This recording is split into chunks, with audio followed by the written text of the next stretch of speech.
नमस्कार, मैं हूं सुधीर चौधरी और डीएनए में आपका स्वागत है। आज हम इंटरनेशनल मेंस डे के मौके पर दुनिया के 395 करोड़ पुरुषों के दर्द का विश्लेषण करेंगे। हमारे देश में पुरुषों की मानसिक स्थिति के बारे में कोई नहीं सोचता। उन्हें अक्सर कठोर, गुस्सैल और संवेदनहीन माना जाता है। लेकिन आज आपको यह पता चलेगा कि कैसे एक पुरुष पूरे जीवन संघर्ष ही करता रह जाता है और खुद को कभी अच्छा पुत्र, कभी अच्छा पति और कभी अच्छा पिता साबित करने में उसकी पूरी जिंदगी गुजर जाती है। आपने दो चीजें अक्सर सुनी होंगी, एक तो ये कि मर्द को दर्द नहीं होता और दूसरा ये कि लड़के रोते नहीं हैं। लेकिन आज हम आपको बताएंगे कि मर्द को दर्द भी होता है और लड़कों को रोना भी आता है। इसके बाद हम आपको कोरोना वायरस की वैक्सीन पर एक बहुत बड़ी खुशखबरी देंगे। भारत के स्वास्थ्य मंत्री डॉक्टर हर्षवर्धन ने जी न्यूज को बताया है कि अगले साल जनवरी तक मेड इन इंडिया वैक्सीन तैयार हो जाएगी और अगले साल जुलाई और अगस्त के महीने में यह वैक्सीन भारत के 25 से 30 करोड़ लोगों को लग भी जाएगी। कुछ लोग भारत में बन रही इन वैक्सीन पर नेगेटिव यानी नकारात्मक माहौल बना रहे हैं, लेकिन यह नकारात्मकता के बीच छिपी एक बहुत बड़ी पॉजिटिव खबर है जिसके बारे में आपको जानना चाहिए। और इसके विपरीत जिन विदेशी वैक्सीन को लेकर बड़ी बड़ी पॉजिटिव बातें कही जा रही हैं, वो वैक्सीन ना सिर्फ भारत के लिहाज से बहुत महंगी हैं, बल्कि उन्हें स्टोर करके रखना भी भारत जैसे देशों के लिए बहुत मुश्किल है। इसलिए आज आपको यह जानना चाहिए कि किस वैक्सीन में कितना दम है और कुल मिलाकर कोरोना को लेकर स्थिति यह है कि जो पॉजिटिव है वो नेगेटिव है और जो नेगेटिव है वही पॉजिटिव है। और आज रात 10 बजे हम चीन के उस दुष्प्रचार की पोल खोलेंगे जिसके शिकार दुनिया के बड़े बड़े अखबार हो गए। कुछ दिन पहले चीन के एक बड़े प्रोफेसर की तरफ से दावा किया गया था कि चीन की सेना ने लद्दाख में माइक्रोवेव हथियारों का इस्तेमाल किया है, जिसके बाद पैंगोंग लेक इलाके में तैनात भारत के सैनिकों को पीछे हटना पड़ा। माइक्रोवेव हथियार बहुत गर्मी पैदा करते हैं और इस गर्मी को बर्दाश्त करना असंभव होता है, लेकिन चीन का यह दावा बिल्कुल झूठा था और सच यह है कि भारत के सैनिकों ने लद्दाख में 1 इंच जमीन भी छोड़ी नहीं है। लेकिन आज आपको यह जानना चाहिए कि चीन के पास झूठे प्रोपेगेंडा का आखिर ऐसे कौन कौन से हथियार हैं जिनके शिकार दुनिया के बड़े बड़े अखबार और बड़े बड़े न्यूज चैनल्स भी हो जाते हैं। लेकिन सबसे पहले आज की तमाम बड़ी खबरें नॉन स्टॉप न्यूज में। प्रधानमंत्री नरेंद्र मोदी ने आज लग्जमबर्ग वर्चुअल समिट में कोरोना महामारी और इसके प्रकृति से जुड़े कारणों को लेकर बड़ी टिप्पणी की। प्रधानमंत्री नरेंद्र मोदी ने कहा, मानव जात ने प्रकृति के साथ इतना खिलवाड़ किया है कि हम लोग अब मुंह दिखाने लायक रहे नहीं है और इसलिए दुनिया के हर व्यक्ति को मुंह ढंक करके ही घूमना पड़ रहा है। वर्चुअल समिट में प्रधानमंत्री मोदी और लग्जमबर्ग के प्रधानमंत्री जेवियर बेटेल ने द्विपक्षीय संबंधों पर चर्चा की। 2 दशक में भारत लग्जमबर्ग के बीच ये पहली शिखर बैठक है। दोनों प्रधानमंत्रियों ने एक दूसरे को अपने देश की यात्रा का न्योता भी दिया। देश के स्वास्थ्य मंत्री डॉक्टर हर्षवर्धन ने जी न्यूज से बातचीत में कहा है कि जनवरी 2021 तक कोरोना की स्वदेशी वैक्सीन उपलब्ध हो जाएगी और जून-जुलाई महीने तक 25 से 30 करोड़ लोगों को वैक्सीन मिलेगी। कम से कम 25-30 करोड़ लोगों को आने वाले जो साल में हम जुलाई अगस्त तक वैक्सीन देने की और उसकी मोडालिटीज की तैयारी कर रहे हैं। कल से शुरू हो रहे कोवैक्सीन के तीसरे चरण के ट्रायल के लिए हरियाणा के स्वास्थ्य मंत्री अनिल विज ने खुद वॉलंटियर करने की इच्छा जताई है। इस बीच केंद्रीय मंत्री सदानंद गौड़ा भी कोरोना संक्रमित हो गए हैं। पिछले 24 घंटे में संक्रमण के 45,576 नए केस आए और 585 लोगों की मौत हुई। इस दौरान 48,493 लोग ठीक हुए। देश में अब तक कोरोना वायरस से 89,58,483 लोग संक्रमित हुए हैं। इनमें से 83,83,602 लोग ठीक हो चुके हैं। अहमदाबाद में बढ़ते संक्रमण को देखते हुए कर्फ्यू लगा दिया गया है। कर्फ्यू रात 9 बजे से कल सुबह 6 बजे तक के लिए है। दिल्ली में मास्क नहीं पहनने पर अब 2,000 रुपए जुर्माना देना होगा। पहले 500 रुपए जुर्माना लगता था। दिल्ली में कोरोना संक्रमण के मामले लगातार बढ़ते जा रहे हैं। पिछले 24 घंटे में कोरोना के 7,486 मामले सामने आए हैं और 131 मरीजों की मौत हुई। संक्रमण बढ़ने के साथ ही अस्पतालों में बेड की कमी हो गई है। मैं इनका शुक्रगुजार हूं कि यहाँ के डॉक्टर्स आईसीयू बेड्स, अभी फिलहाल 50 आईसीयू बेड्स यहाँ पे कोविड के लिए डेडिकेटेड हैं, उसे बढ़ा के वो 100 आईसीयू बेड्स करने के लिए तैयार हो गए हैं। होम मिनिस्टर साहब ने कहा था कि मंडे शाम तक 250 बेड्स आ जाएंगे और ट्यूसडे शाम तक और 250 बेड्स आ जाएंगे। 500 बेड्स वेंटिलेटर के साथ और 250 बेड्स नॉन वेंटिलेटर के उन्होंने 750 कहे थे। तो अभी हम इंतजार कर रहे हैं कि मुझे उम्मीद है कि जल्द से जल्द वो देंगे।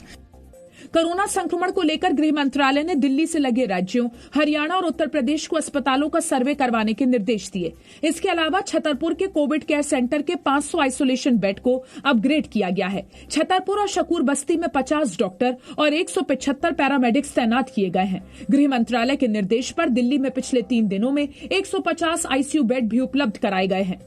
शकूर बस्ती रेलवे स्टेशन पर 800 बेड वाले ट्रेन कोच भी तैयार हो गए हैं।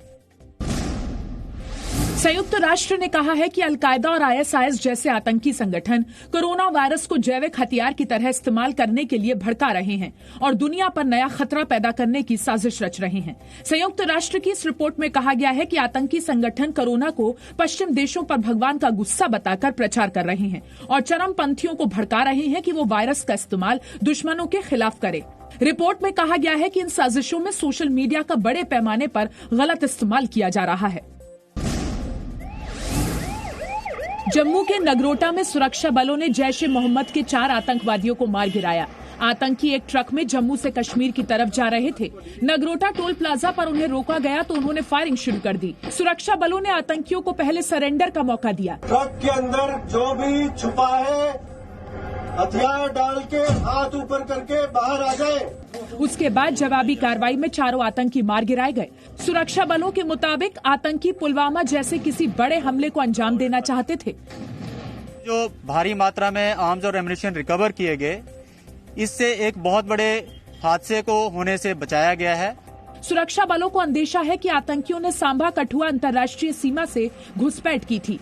आतंकियों के पास से AK सीरीज की 11 राइफल्स, करीब 30 चाइनीज ग्रेनेड, 3 पिस्टल और 4 से 5 किलोग्राम RDX बरामद हुए हैं।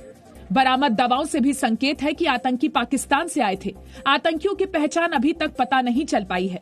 Pakistani forces continue to engage in providing supporting cover fire to infiltrators. Such activities are not possible without the support of Pakistani forces deployed along the LOC. वहीं Jammu Kashmir police के मुताबिक आतंकियों की जम्मू कश्मीर में दिसंबर में होने वाले पंचायत चुनाव को प्रभावित करने की कोशिश थी। NIA ने मामले की जांच शुरू कर दी है।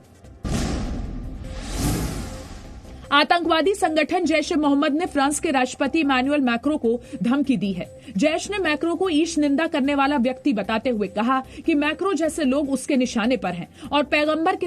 आतंकी संगठन ने एक धमकी भरे लेख में लिखा, फ्रांस के राष्ट्रपति इमैनुअल मैक्रों और उनके जैसी सोच रखने वालों को वो लोग निशाना बनाएंगे जो पैगंबर मोहम्मद के सम्मान में अपनी जान भी कुर्बान करने को तैयार हैं। अगर कोई ईश निंदा जैसा जुर्म करेगा, वो खुद ही अब्दुल्ला जैसे युवाओं को जन्म देगा जो दोषियों को उनकी सही जगह पहुंचाएंगे। मसूद अजहर के पाकिस्तानी आतंकी संगठन जैश को संयुक्त राष्ट्र ने प्रतिबंधित किया हुआ है। प्रतिबंध के बावजूद पाकिस्तान जैश के खिलाफ कार्रवाई पर गंभीर नहीं रहा है। मुंबई हमले के मास्टरमाइंड हाफिज सईद को पाकिस्तान की अदालत ने 10.5 साल की सजा सुनाई है और हाफिज की संपत्ति जब्त करने का आदेश दिया है। लाहौर की आतंकवाद विरोधी अदालत ने आतंकी फंडिंग के 2 मामलों में जमात-उद-दावा के चीफ हाफिज सईद समेत 4 आतंकियों को सजा सुनाई। हाफिज के 2 साथियों जफर इकबाल और याहिया मुजाहिद को भी 10-10 साल की सजा दी गई, जबकि आतंकी अब्दुल रहमान मक्की को 6 महीने जेल की सजा सुनाई गई है। आतंकी फंडिंग के मामले में पाकिस्तान में जमात-उद-दावा के आतंकियों पर 41 मामले दर्ज किए गए थे। इनमें से 24 में फैसले सुनाए जा चुके हैं। आतंकी हाफिज सईद को इस साल फरवरी में भी पाकिस्तान की कोर्ट ने 11 साल की सजा सुनाई थी। 17 जुलाई को गिरफ्तार करके हाफिज सईद को लाहौर की कोट लखपत जेल में रखा गया था। बिहार के शिक्षा मंत्री डॉक्टर मेवालाल चौधरी ने आज पद संभालने के 3 घंटे में इस्तीफा दे दिया। मेवालाल चौधरी को 2017 के सबौर कृषि विश्वविद्यालय नियुक्ति घोटाले में जमानत मिल गई थी। डॉक्टर मेवालाल उस वक्त विश्वविद्यालय के कुलपति थे। इस मामले में भागलपुर कोर्ट में अभी चार्जशीट पेश नहीं हुई है। आरजेडी ने केस छिपाने का आरोप लगाकर जेडीयू विधायक मेवालाल को मंत्री पद से बर्खास्त करने की मांग की थी। भ्रष्टाचार के आरोपों से घिरे बिहार के नवनियुक्त शिक्षा मंत्री को आखिरकार विपक्ष के दबाव के आगे झुकना पड़ा और मुख्यमंत्री नीतीश कुमार जी को इस्तीफा लेना पड़ा। शिक्षा मंत्रालय का अतिरिक्त प्रभार मंत्री अशोक चौधरी को दे दिया गया है। पश्चिम बंगाल के मालदा में एक फैक्ट्री में धमाके के बाद राज्यपाल और ममता सरकार में टकराव हो गया। राज्यपाल जगदीप धनखड़ ने कहा है कि फैक्ट्री में अवैध ढंग से बम बनाए जा रहे थे। इस धमाके में 5 लोगों की मौत हो गई। राज्यपाल ने धमाके को लेकर फिर कानून व्यवस्था का सवाल उठाया और राज्य सरकार से कार्रवाई को कहा। जवाब में पश्चिम बंगाल सरकार की गृह मंत्रालय ने राज्यपाल के आरोपों को खारिज कर दिया। गृह मंत्रालय ने कहा है कि प्लास्टिक फैक्ट्री में धमाका तकनीकी वजह से हुआ, वहां कोई बम फैक्ट्री नहीं चल रही थी। धमाके में 5 लोग जख्मी भी हुए हैं। शिवसेना ने पाकिस्तानी नाम वाली दुकानों के विरोध से खुद को अलग कर लिया है। कल मुंबई में कराची रेस्टोरेंट के मालिक को एक शिवसैनिक ने धमकी देकर रेस्टोरेंट का हिंदुस्तानी नाम रखने को कहा था। शिवसेना प्रवक्ता संजय राउत ने आज बयान दिया। कराची बेकरी और कराची स्वीट्स मुंबई में 60 साल से है। उसका पाकिस्तान से कोई संबंध नहीं है। ऐसे में नाम बदलने की बात बेतुकी है। ये शिवसेना की आधिकारिक मांग नहीं है। सूत्रों के मुताबिक इस मामले में कांग्रेस एनसीपी ने नाराजगी जताई थी और शिवसेना से रवैया साफ करने को कहा था।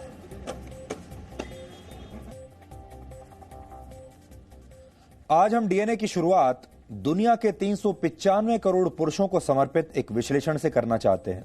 आज अंतर्राष्ट्रीय पुरुष दिवस यानी इंटरनेशनल मेंस डे है और इस दिन को मनाए जाने का मकसद होता है उन आदर्श पुरुषों को प्रोत्साहन देना जो समाज की भलाई में अपना योगदान देते हैं। और इस दिन पुरुषों के स्वास्थ्य को लेकर भी जागरूकता पैदा की जाती है और पुरुषों के साथ होने वाले भेदभाव पर भी चर्चाएं होती हैं और ऐसे तमाम विषय जिनसे पुरुषों के जीवन पर असर पड़ता है उन पर चर्चा होती है। लेकिन हमें यकीन है कि आप में से ज्यादातर लोगों को यह पता ही नहीं होगा कि अंतर्राष्ट्रीय स्तर पर ऐसा कोई दिन भी मनाया जाता है जो पुरुषों को समर्पित होता है। यानी पुरुषों को खुद ही ये नहीं पता कि उन्हें भी कोई दिन समर्पित किया गया है। इसलिए जितने भी पुरुष हमें देख रहे हैं, हम उन सबको पहले तो बधाई देना चाहते हैं और फिर हम उनसे ये कहना चाहते हैं कि आज का ये जो शो है ये देश के और दुनिया के उन तमाम पुरुषों के नाम है जिनको ये लगता है कि उनके मन की बात कोई नहीं समझता, कोई नहीं सुनता। अब आप ये समझिए कि इस दिन को मनाया जाना क्यों जरूरी है। इसलिए जरूरी है क्योंकि दुनिया भर में आत्महत्या करने वालों में 76% पुरुष होते हैं, 76%। बेघर लोगों में पुरुषों की हिस्सेदारी 85% है। दुनिया में कुल जितने लोगों की हत्या होती है उनमें 70% पुरुष होते हैं। पूरी दुनिया में घरेलू हिंसा का शिकार होने वाले पुरुषों का प्रतिशत है 40। पुरुषों को मिलने वाली जेल की सजा की अवधि भी महिलाओं के मुकाबले 64% ज्यादा होती है और काम के दौरान यानी वर्क प्लेस पर होने वाली मृत्यु में पुरुषों की हिस्सेदारी 92% है, 92%। अगर महिला और पुरुष एक ही अपराध करें तो उसके लिए पुरुषों को जेल जाने की संभावना महिलाओं के मुकाबले 3 से 4 गुना ज्यादा होती है। इन सब समस्याओं के बावजूद पुरुषों के इर्द गिर्द एक ऐसा झूठ का घेरा बना दिया जाता है जिसमें उन्हें जीवन भर रहना पड़ता है। और ये झूठ का घेरा जिन विचारों और शब्दों से तैयार होता है उनमें से कुछ हैं, आपने भी सुने होंगे। बचपन से आपको कुछ बातें सुनाई जाती हैं, कुछ कहावतें होती हैं, जैसे मर्द को दर्द नहीं होता। कहा जाता है लड़के रोते नहीं। जब बचपन में ही कोई लड़का रोने लगता है तो कहा जाता है कि लड़के रोते नहीं हैं। पुरुषों को डिप्रेशन नहीं होता। डिप्रेशन में जाने वाले पुरुष कमजोर माने जाते हैं। एक ड्रिंक पी लो सब ठीक हो जाएगा, ऐसा पुरुषों को कहा जाता है। और फला चीज के बारे में बात ही मत करो और मर्द बनो। लड़कियां टफ लड़कों को पसंद करती हैं। ये सारी बातें बचपन से ही लड़कों को बताई जाती हैं। ये पुरुषों से कहे जाने वाले वो शब्द हैं जो उनके असली व्यक्तित्व को कभी उभरने ही नहीं देते। लेकिन क्या आप जानते हैं कि असल में पुरुषों के इर्द गिर्द जो घेरा बनाया जाना चाहिए उसमें कौन से शब्द और कौन से विचार होने चाहिए थे? उसमें पुरुषों से यह कहा जाना चाहिए था कि रोने में कुछ गलत नहीं है, पुरुष भी रो सकते हैं। यानी इट्स ओके टू क्राई। तुम्हें हमेशा मजबूत बने रहने की जरूरत नहीं है, कभी कभी कमजोरी दिखाना भी ठीक होता है। खुद को साबित करते रहना ही तुम्हारा लक्ष्य नहीं होना चाहिए। मदद मांगना कमजोरी की निशानी नहीं है। तुम्हें अकेले बोझ उठाने की जरूरत नहीं है और भावनाओं को व्यक्त करने का तुम्हारा भी उतना ही अधिकार है जितना किसी महिला का है। पुरुषों को यह बात समझ में आनी चाहिए और आज जो हम आपसे बातचीत कर रहे हैं देश भर के दुनिया भर के पुरुषों से उन्हें यही बताने की कोशिश कर रहे हैं, इट्स ओके टू क्राई। लेकिन इन बातों को समझने के लिए हमें सबसे पहले उन भूमिकाओं को समझना होगा जिन्हें निभाते निभाते पुरुषों की पूरी जिंदगी निकल जाती है, लेकिन ज्यादातर मौकों पर उन्हें अपने कठिन परिश्रम, अपने संघर्षों के बदले में वो सम्मान कभी नहीं मिलता जिसके वो हकदार होते हैं। वो बहुत सारी कुर्बानियां देते हैं। ऐसा नहीं है कि सिर्फ महिलाएं ही अपने परिवार के लिए कुर्बानी देती हैं, पुरुष भी देते हैं, लेकिन पुरुषों को उसका श्रेय कभी नहीं मिलता। पुरुष का सफर एक छोटे बच्चे के रूप में शुरू होता है और कई बार यहीं से उसे कठोर और संवेदनहीन बनाने की प्रक्रिया शुरू हो जाती है। पुरुषों को बचपन से यह सिखाया जाता है कि लड़के रोते नहीं। आंसू न बहाने की यह सीख एक पुरुष के साथ जीवन भर चलती है और अपना दर्द छिपाने की यही आदत कई बार तनाव और डिप्रेशन में भी बदल जाती है। हॉलैंड में हुए एक रिसर्च के मुताबिक एक महिला एक वर्ष में 30 से 64 बार रोती है, जबकि एक पुरुष सिर्फ 6 से 17 बार आंसू बहाता है। न्यूरोसाइंस के मुताबिक आंसू शरीर से विषाक्त पदार्थ बाहर निकालने का काम करते हैं, यानी जो आंसू जहर को शरीर से बाहर निकालते हैं उन्हें पुरुषों के लिए बचपन से ही प्रतिबंधित कर दिया जाता है। उन्हें बता दिया जाता है कि आपको रोना नहीं है, और अगर कोई पुरुष या कोई लड़का रोया तो उसे कमजोर मान लिया जाएगा, और कोई पुरुष कमजोर तो हो ही नहीं सकता।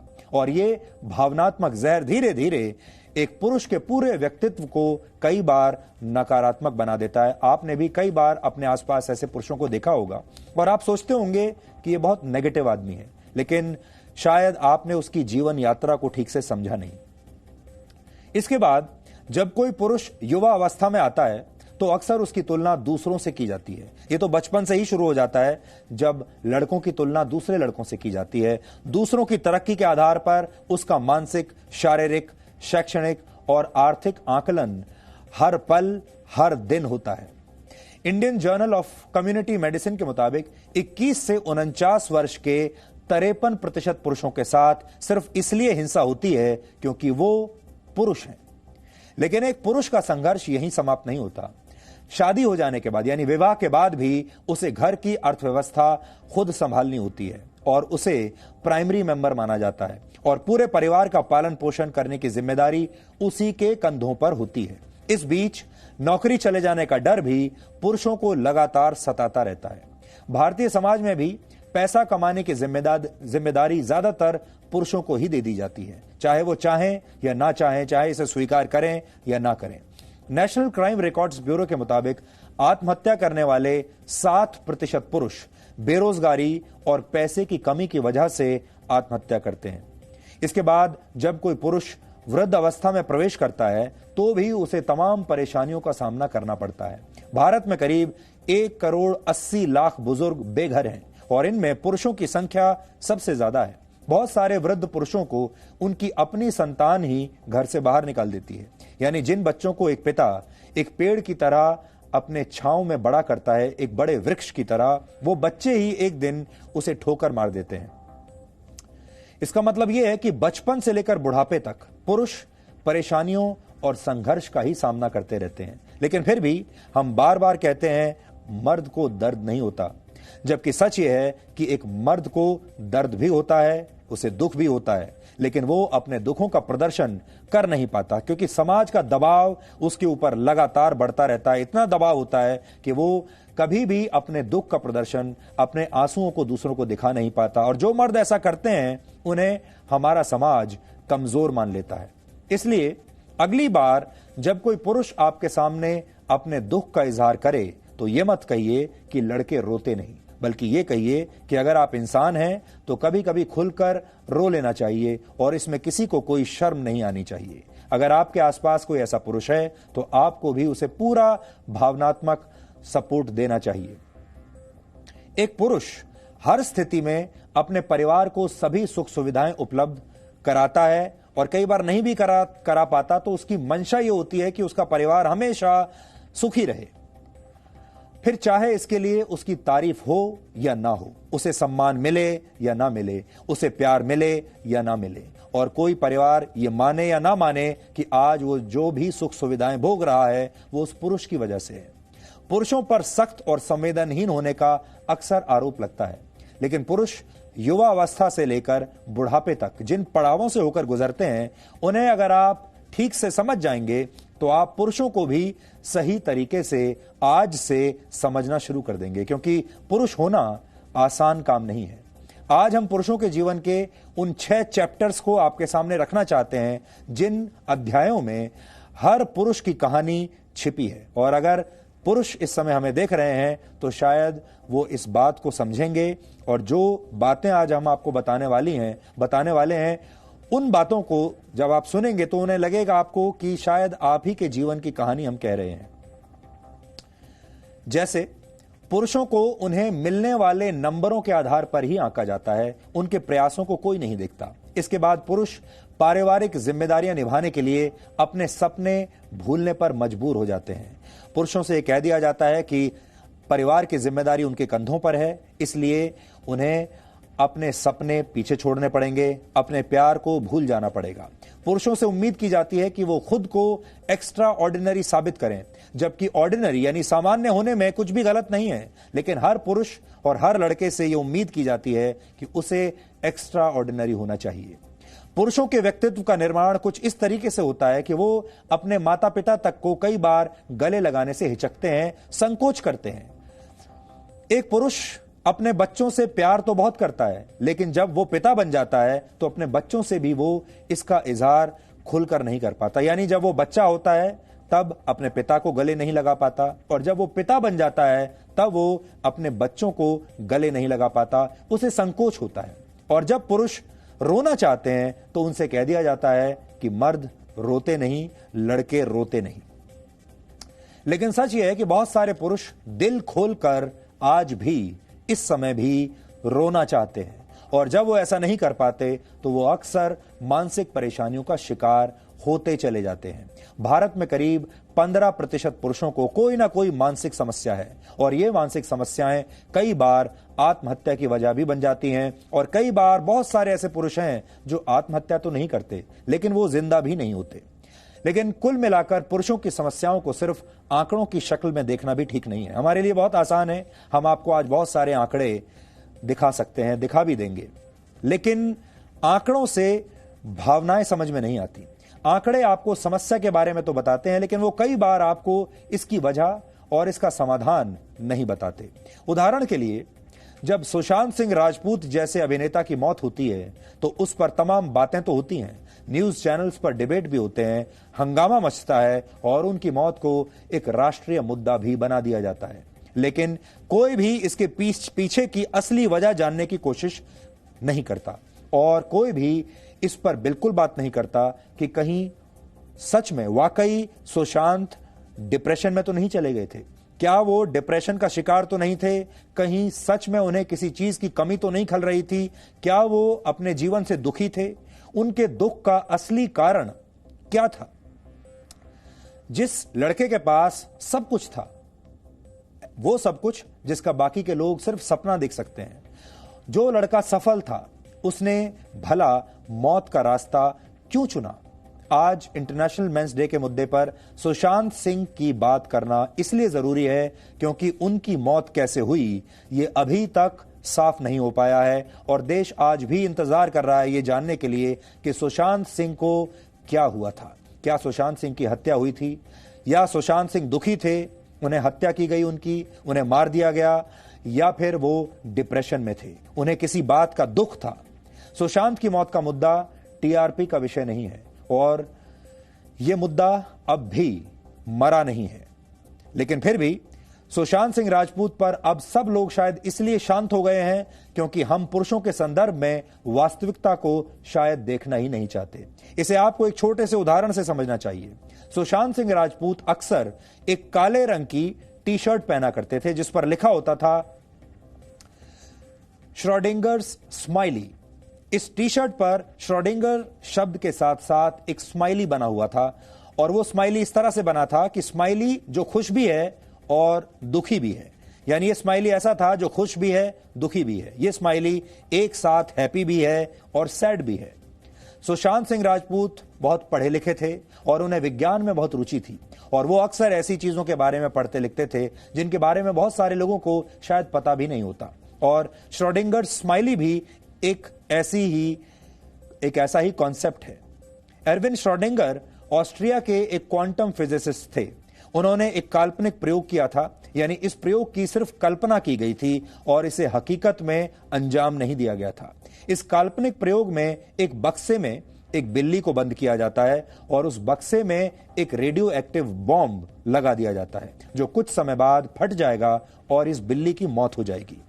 अब क्वांटम फिजिक्स के मुताबिक सभी वास्तविकताएं उसे देखने वाले पर निर्भर करती हैं, इसलिए जब तक कोई उस बक्से को खोलकर देख नहीं लेता तब तक आप मान सकते हैं कि बॉम्ब फट गया, या आप यह भी मान सकते हैं कि बॉम्ब नहीं फटा।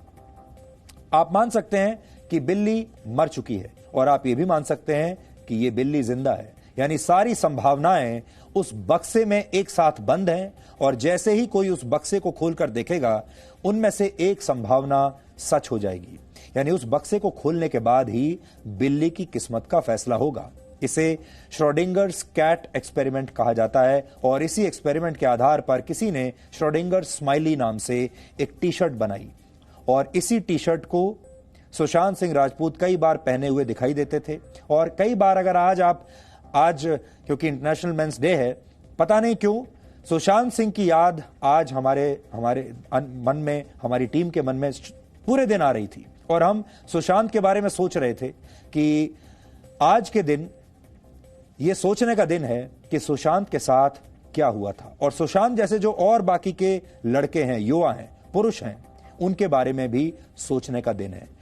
इसलिए आज हम फिर से ये कहना चाहेंगे कि सुशांत की मौत की जो जांच है वो अभी तक पूरी नहीं हुई है। देश आज भी इंतजार कर रहा है ये जानने के लिए कि सुशांत को क्या हुआ था और कोई एजेंसी सीबीआई जैसी एक ना एक दिन, भगवान करे वो दिन जल्दी आए, एक ना एक दिन ये जरूर स्पष्ट करे कि सुशांत सिंह राजपूत को हुआ क्या था। क्या उनकी हत्या की गई थी? क्या उन्होंने आत्महत्या कर ली थी? उन्हें किसी बात का दुख था? कोई ऐसा व्यक्ति था उनके जीवन में जो उन्हें लगातार परेशान कर रहा था, या फिर किसी ने उनकी हत्या की है? लेकिन जो भी है वो सीबीआई बताएगी। लेकिन इस देश के लोग आज भी बेसब्री से इंतजार कर रहे हैं कि सुशांत को क्या हुआ था। और आज सुशांत के बारे में जो हम आपको बता रहे हैं, सुशांत इस तरह की जो टी शर्ट पहनते थे, इसी तरह ज्यादातर पुरुष भी मनोवैज्ञानिक रूप से एक बक्से में बंद हैं जहां वो शायद खुश भी हैं और शायद दुखी भी हैं। ये स्थिति हर पुरुष की होगी, वो शायद खुश भी है और शायद दुखी भी है। जब आप उससे पूछेंगे तो कभी कहेगा कि वो खुश है, लेकिन कभी कभी ये भी कहेगा कि वो बहुत दुखी है। सच्चाई क्या है आपको इसका पता तभी चलेगा जब आपका कोई अपना उस बक्से को खोलकर देखेगा। इसलिए आज जब डीएनए समाप्त हो जाए तो उस बक्से को खोलकर जरूर देखिएगा। इसलिए अगर आपके आसपास कोई ऐसा पुरुष अकेलेपन के बक्से में बंद है तो यह आपका कर्तव्य है कि आप उस बक्से को खोलें और उस पुरुष की स्थिति क्या है इसे समझने की कोशिश जरूर करें। आज इंटरनेशनल फिलॉसफी डे भी है, इसलिए आज आपको पुरुषों के संदर्भ में एक बात फिलॉसफी के नजरिए से भी समझनी चाहिए। कहा जाता है हर पुरुष के अंदर एक नारी के भी गुण होते हैं, इसलिए हमारे पुराणों में ईश्वर के अर्ध नारीश्वर रूप की भी पूजा की जाती है। एक आदर्श पुरुष वो होता है जिसके अंदर दया और करुणा की भावना होती है। हमारा समाज पुरुषों के आंसुओं को उनकी कमजोरी मान लेता है, लेकिन ऐसी सोच गलत है और इस सोच को हमें यहीं पर रोक देना चाहिए। एक पुरुष के विचारों में भावुकता होना कहीं से भी गलत नहीं है, उसके स्वभाव में कठोरता या दृढ़ता होना भी गलत नहीं है, लेकिन एक आदर्श पुरुष के अंदर महिलाओं के प्रति सम्मान का भाव जरूर होना चाहिए। इस बात का हमेशा ध्यान रखिए। पुरुषों के बाद अब हम कोरोना वायरस पर एक ऐसा विश्लेषण करेंगे आपके लिए जिसमें आपको यह समझ में आएगा कि कोरोना को लेकर जो नेगेटिव है वो असल में पॉजिटिव है और जो पॉजिटिव है वो असल में नेगेटिव है। आपको याद होगा 15 अगस्त को प्रधानमंत्री नरेंद्र मोदी ने लाल किले से दिए अपने भाषण में कहा था कि देश के वैज्ञानिक और डॉक्टर तपस्या कर रहे हैं और कोरोना की 3 वैक्सीन का ट्रायल देश में चल रहा है। और आज देश में बन रही इन वैक्सीन पर एक बहुत बड़ी खुशखबरी आई है। खुशखबरी यह है कि कोरोना वायरस के खिलाफ मेड इन इंडिया वैक्सीन का इंतजार अब बहुत जल्द खत्म होने वाला है। भारत के स्वास्थ्य मंत्री डॉक्टर हर्षवर्धन ने जी न्यूज को इस बारे में कुछ अहम जानकारियां दी हैं, जिनके मुताबिक वर्ष 2021 के शुरुआती महीनों में ही स्वदेशी कोरोना वैक्सीन तैयार हो जाएगी। इसलिए अब इंतजार बस कुछ महीनों का है, यानी 70 दिनों के बाद कोरोना की स्वदेशी वैक्सीन भारत के बाजार में आ सकती है, लगभग 70 दिन 80 दिन के आसपास। जुलाई और अगस्त के महीने तक, जुलाई और अगस्त 2021 तक 25 से 30 करोड़ लोगों के लिए वैक्सीन की डोज की व्यवस्था कर ली जाएगी, यानी करीब 30 करोड़ लोगों को यह वैक्सीन मिल जाएगी। यानी देश की 1/4 से ज्यादा आबादी को 220 दिनों के बाद स्वदेशी वैक्सीन की डोज मिलनी शुरू हो जाएगी। 2 स्वदेशी वैक्सीन का ट्रायल अपने तीसरे और आखिरी चरण में पहुंच चुका है। इसके अलावा स्वास्थ्य मंत्री डॉक्टर हर्षवर्धन ने इस बारे में और भी कई महत्वपूर्ण बातें बताई हैं, और उन्होंने ये सारी बातें ऐसे वक्त में कही हैं जब देश में मेड इन इंडिया वैक्सीन को लेकर कुछ लोग एक नेगेटिव यानी नकारात्मक माहौल बनाने की कोशिश कर रहे हैं। लेकिन देश के स्वास्थ्य मंत्री की बातें सुनकर आज रात शायद आपको भी अच्छी नींद आएगी और अपने देश के बारे में आपको पॉजिटिव भावना महसूस होगी। तो भारत है वो वैक्सीन बनाने के या वैक्सीन के रिसर्च या वैक्सीन के डेवलपमेंट के काम में दुनिया के किसी देश से पीछे नहीं है, और मुझे पूरा विश्वास है कि जब अगला साल शुरू होगा तो शुरुआती दौर में ही अगले साल के हमारे को वैक्सीन के उपलब्ध होने के समाचार भी मिलने शुरू हो जाएंगे। और अभी तो हम लगभग पिछले 2-3 महीने से पूरे देश में प्रायोरिटाइज करके कैसे किन ग्रुप्स को सबसे पहले, किसको उसके बाद, किसको उसके बाद हमें वैक्सीन देनी है और वो कैसे दी जाएगी। कम से कम 25-30 करोड़ लोगों को आने वाले जो साल में हम जुलाई अगस्त तक वैक्सीन देने की और उसकी मोडालिटीज़ की तैयारी कर रहे हैं। तो वो तैयारी इसीलिए कर रहे हैं क्योंकि हमें उम्मीद है कि वैक्सीन हमको निश्चित रूप से 2021 में मिलने वाली है। जो 2 वैक्सीन को लेकर खबर, एक रूस की स्पुतनिक और दूसरा जो अभी अमेरिका से जो वैक्सीन थी, उसको लेकर भारत सरकार की क्या? नहीं, हमारे को देखिए, ये तो दुनिया में बहुत स्थानों पर ट्रायल्स हो रहे हैं, बहुत सारी वैक्सीन एडवांस्ड स्टेजेस में आ रही हैं। 95% तो अभी सब जिन के जो भी रिजल्ट्स आते जा रहे हैं वो अपने हिसाब से प्रचार कर रहे हैं। हमारी भी वैक्सीन जो है वो 2 वैक्सीन तो हमारी भी क्लिनिकल जो 3rd स्टेज के फेजेस में पहुंच चुकी हैं और वो आने वाले बहुत ही मतलब निकट भविष्य में वो निश्चित रूप से आने वाले 2021 में देश के सामने प्रस्तुत होंगी। भारत के स्वास्थ्य मंत्री की बातों से यह साफ है कि भारत स्वदेशी कोरोना वैक्सीन बनाने की दिशा में दुनिया के अन्य देशों से पीछे नहीं है। रशिया के स्पुतनिक, अमेरिका के फाइजर और मॉडर्ना ने वैक्सीन तैयार कर लेने के दावे जरूर किए हैं, लेकिन देशवासियों को असली राहत अपने देश में बनी वैक्सीन से ही मिलेगी। यह बात भी आप याद रखिएगा। इन विदेशी वैक्सीन के रखरखाव और खर्च की जानकारी आज हम आपको देना चाहते हैं, लेकिन एक जरूरी बात आप सभी को समझ लेनी चाहिए कि जब तक वैक्सीन का डोज आप तक नहीं पहुंच जाता तब तक कोरोना से बचने का एकमात्र उपाय है जिसे आप सोशल वैक्सीन कह सकते हैं। ये सोशल वैक्सीन तब तक आपको छोड़नी नहीं है। सोशल वैक्सीन का मतलब है आप मास्क अवश्य लगाइए और 2 गज की दूरी के नियम का पालन हर कीमत पर कीजिए। इसलिए जब असली वैक्सीन आएगी वो तो तब आएगी, उसमें अभी कुछ महीनों का इंतजार है, लेकिन उससे पहले आप सोशल वैक्सीन हर वक्त हर रोज लेते रहिए। मास्क आपके लिए संजीवनी बूटी की तरह है, फिर भी बाजारों में लोग आजकल भी बिना मास्क के दिखाई दे रहे हैं। दिल्ली की सरकार ने आज सार्वजनिक जगहों पर मास्क न लगाने पर 2000 रुपए के जुर्माना लगाने का फैसला किया है। यह जुर्माना दिल्ली की ट्रैफिक पुलिस द्वारा वसूला जाएगा। अभी तक मास्क न लगाने पर दिल्ली में जुर्माना 500 रुपए था। हम उम्मीद करते हैं कि आप में से कोई भी 2000 रुपए का जुर्माना नहीं भरना चाहेगा। इसलिए जब भी आप घर से बाहर निकलें मास्क जरूर लगाएं, और चाहे आप दिल्ली में रहते हैं, चाहे मुंबई में रहते हैं या किसी दूसरे शहर या कस्बे या गांव में रहते हैं, मास्क को बिल्कुल मत छोड़िए।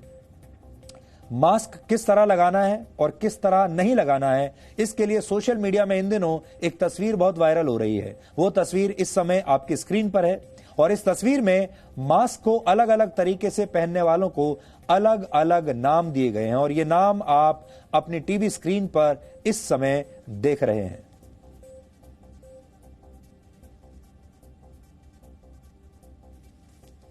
इसे आप मास्करी भी कह सकते हैं, क्योंकि मास्क को लेकर मास्करी मत कीजिए, और जो लोग अलग अलग तरीके से मास्क लगाते हैं इनको हमने दिखाने की यहां कोशिश की है। देखिए, जो सही मास्क है उस पर टिक लगा हुआ है, और कुछ लोग हैं जो बेमास्क हैं, कुछ लोग हैं जो अपने नाक पर मास्क लगाते हैं, उन्हें नास्क का नाम दिया गया है।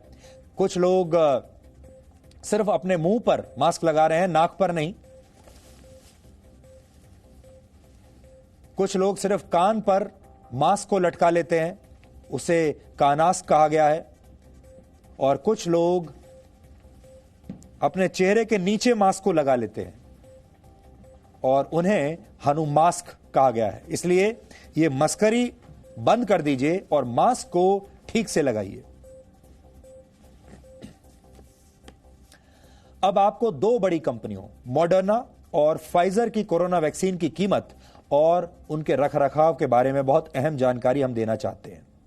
मॉडर्ना वैक्सीन के एक डोज की कीमत $32 से लेकर $37 होगी, यानी भारतीय रुपए में इसकी कीमत 2,350 रुपए से लेकर 2,700 रुपए तक की होगी।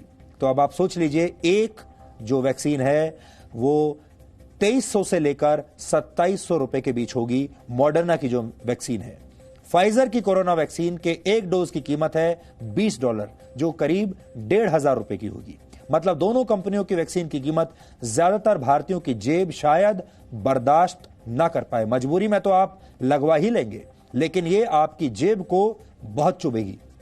फाइजर की वैक्सीन के रखरखाव के लिए -70 डिग्री से 90 डिग्री सेल्सियस के तापमान की जरूरत होगी। देश में इस वैक्सीन को लाया जाता है तो इसके लिए अलग से इंतजाम करने पड़ेंगे, क्योंकि इतना टेम्परेचर मेंटेन करना आसान काम नहीं है और हमारे पास इतना इंफ्रास्ट्रक्चर है भी नहीं कि हम -70 से -90 डिग्री का टेम्परेचर मेंटेन कर पाए। उसके लिए और इंफ्रास्ट्रक्चर खड़ा करना पड़ेगा और उसकी वजह से हो सकता है कि यह वैक्सीन देश के अंदरूनी इलाकों में ना जा पाए। इस पर अलग से खर्च आएगा। मीडिया में विदेशी वैक्सीन की सफलता की खबरें देखकर आप खुश तो हो सकते हैं, लेकिन भविष्य में आपके काम आपके अपने देश में बनी स्वदेशी वैक्सीन ही आने वाली हैं। ये बात आज हम आपको बताना चाहते हैं। दुनिया भर में कोरोना से लड़ने के नियम कायदे असफल होते नजर आ रहे हैं। यूरोप में कोरोना का संक्रमण एक बार फिर से बहुत तेजी से बढ़ रहा है और यही वजह है कि यूरोप के कई देशों को दोबारा से लॉकडाउन लगाना पड़ा है। फ्रांस, ब्रिटेन, इटली, जर्मनी और पुर्तगाल में लॉकडाउन का ऐलान हो चुका है। इन देशों में कोरोना की पहली वेव खत्म होने के बाद बहुत सारी छूट दे दी गई थी, अनलॉक कर दिया गया था और उसी का नतीजा है कि यहां संक्रमण बहुत तेजी से फिर से बढ़ा और एक बार फिर से यहां लॉकडाउन लगाना पड़ा। साउथ ऑस्ट्रेलिया में तो दुनिया का सबसे सख्त लॉकडाउन लगा दिया गया है। 6 दिन के इस लॉकडाउन के दौरान घर के सिर्फ एक व्यक्ति को ही बाहर निकलने की इजाजत होगी पूरे परिवार में से। परिवार के घर के बाहर आप व्यायाम करने तक नहीं जा सकते, वॉक करने भी नहीं जा सकते। 18 लाख की आबादी वाले ऑस्ट्रेलिया के इस प्रांत में इतनी सख्ती तब बरती गई जब वहां एक क्लस्टर में 23 लोग एक साथ कोरोना पॉजिटिव पाए गए। इन 23 लोगों के संपर्क में 3200 लोगों को क्वारंटीन कर दिया गया।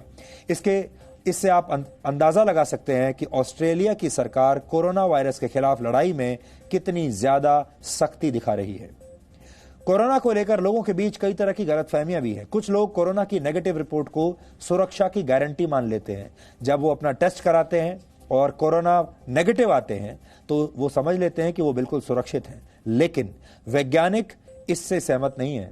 उनका कहना है कि कोरोना की नेगेटिव रिपोर्ट को आधार बनाकर किसी को भी असावधानी नहीं बरतनी चाहिए।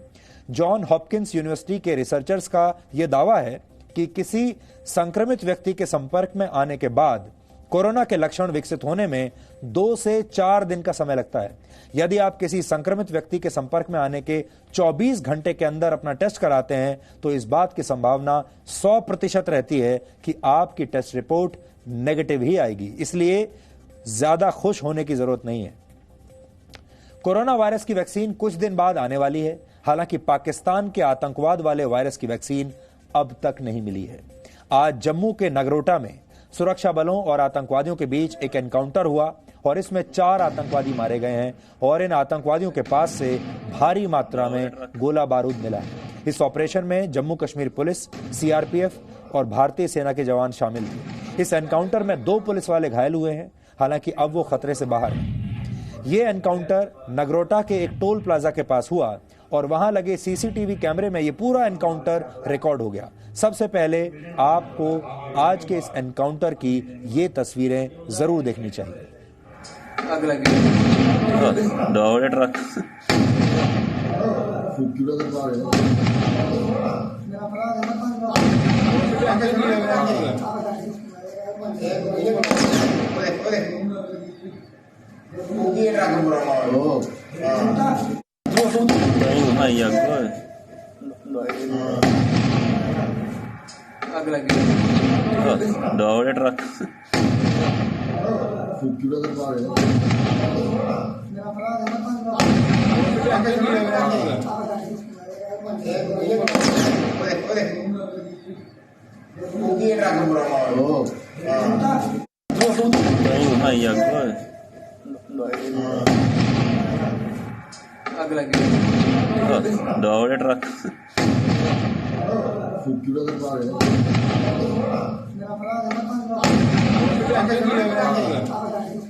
आज सुबह 5 बजे नगरोटा के इस टोल प्लाजा पर यह ट्रक आया था जिसकी तस्वीरें आपने देखी।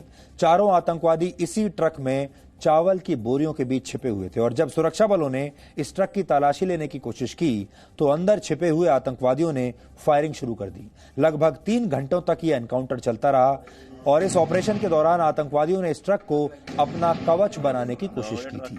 हालांकि सुरक्षा बलों की कार्रवाई में एक भी आतंकवादी को बचकर निकलने का मौका नहीं मिला।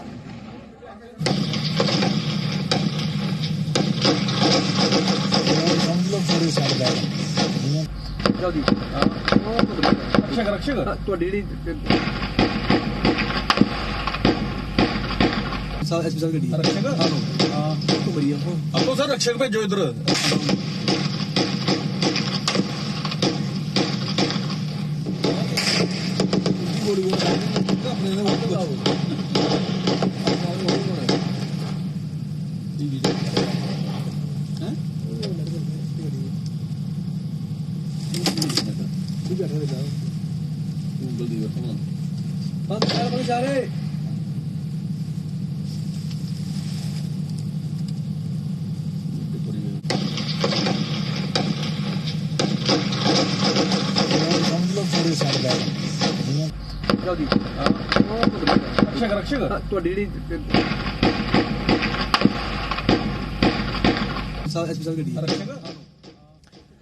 सबसे अच्छी बात यह है कि इस एनकाउंटर में किसी भी आम आदमी को कोई नुकसान नहीं पहुंचा। आशंका है कि ये सभी आतंकवादी पाकिस्तान से जम्मू कश्मीर के सांबा सेक्टर में घुसपैठ करके भारतीय सीमा में दाखिल हुए थे और नगरोटा के इस टोल प्लाजा से होते हुए ये कश्मीर जाना चाहते थे। देखिए, जो हथियार और असला एमुनिशन जो बरामद हुआ है, ये पिछले कुछ सालों की हिस्ट्री में सबसे बड़ी खेप है।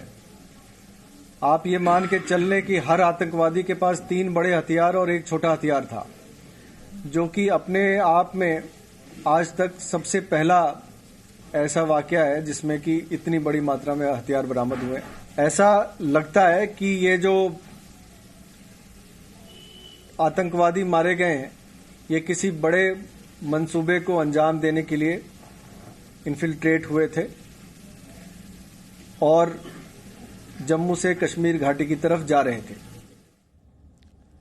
जम्मू कश्मीर में आतंकवादियों पर सुरक्षा बलों के ऑपरेशन के खिलाफ अक्सर दुष्प्रचार किया जाता है। नगरोटा में भी सुरक्षा बलों ने इन आतंकवादियों को सरेंडर करने का मौका दिया था और इन आतंकवादियों से सरेंडर करने की अपील की गई थी और वो अपील क्या थी वो भी आप सुनिए।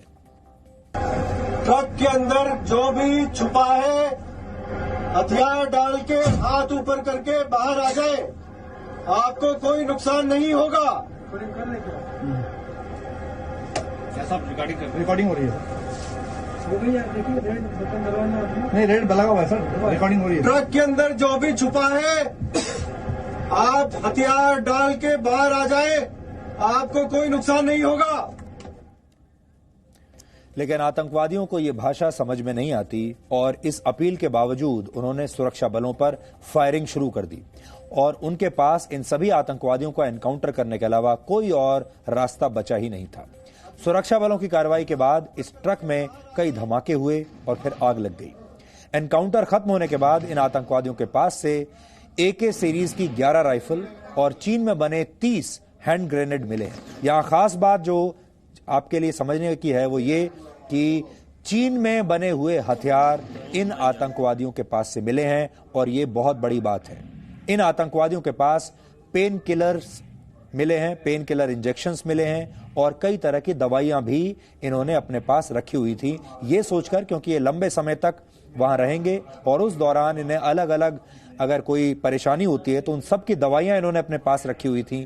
पेन किलर्स जो इंजेक्शन थे वो इन्होंने अपने पास रखे हुए थे। तो आप सोच सकते हैं कितनी तैयारियों के साथ ये यहां पर आए थे। लेकिन फिर से आपको बता रहे हैं, खास बात यह है कि इनके पास चीन के हथियार मौजूद थे। आज भारत सरकार के विदेश मंत्रालय ने इस एनकाउंटर के लिए पाकिस्तान को जिम्मेदार बताया है और उनके मुताबिक भारत में ऐसी आतंकवादी घटनाएं पाकिस्तान के समर्थन के बिना हो ही नहीं सकती। Despite repeated calls for restraint and adherence to the ceasefire understanding of 2003 for maintaining peace and tranquility, Pakistani forces continue to engage in providing supporting cover fire to infiltrators. Such activities are not possible without the support of Pakistani forces deployed along the LOC. Pakistan के आतंकवादियों की तस्वीरें तो हमने आपको दिखा दी। अब आपको आतंकवाद पर पाकिस्तान के दिखावे का एक वीडियो हम दिखाएंगे।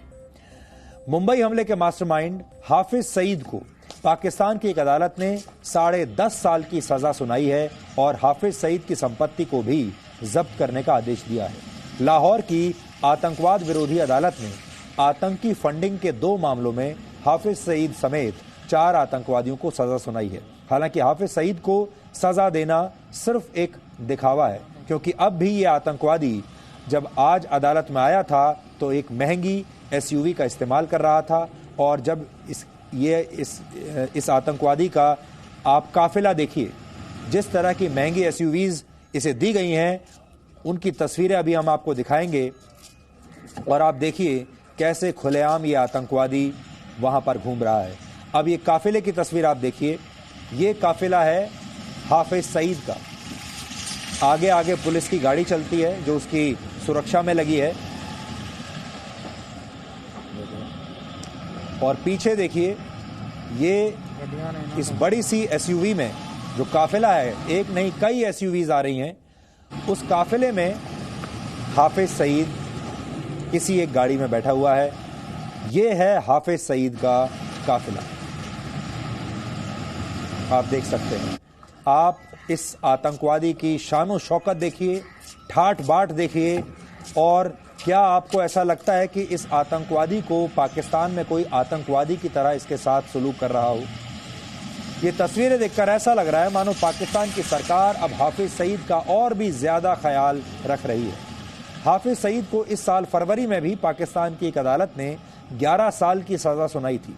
17 जुलाई को गिरफ्तार करके हाफिज सईद को लाहौर की कोट लखपत जेल में रखा गया था और ऐसा इसलिए हो रहा है क्योंकि फरवरी 2021 में FATF की एक और मीटिंग होने वाली है और उस मीटिंग से पहले पाकिस्तान को आतंकवाद के खिलाफ कुछ कड़े कदम उठाने हैं और दुनिया को यह दिखाना है कि हम आतंकवाद के खिलाफ कदम उठा रहे हैं। हालांकि आप भी जानते हैं कि पाकिस्तान ऐसा कुछ करेगा नहीं और हाफिज सईद जैसे जो लोग हैं आज भी पाकिस्तान में खुलेआम घूमते हैं, इन्हें पूरी जो है सुविधाएं दी जाती हैं और जब इन्हें जेल में भी रखा जाता है तो जेल में भी इनके लिए एक अलग गेस्ट हाउस की व्यवस्था की जाती है और इन्हें पूरी सुख सुविधाएं इस हाफिज सईद को जेल में भी दी जाती हैं और जेल में ये अपने जो बाकी के इसके गुर्गे हैं उनसे भी ये मिलता है और जेल में बैठकर भी ये आदमी भारत में अलग अलग आतंकवादी हमले करने की योजनाएं बनाता रहता है। इसलिए पाकिस्तान जो ये बताने की कोशिश कर रहा है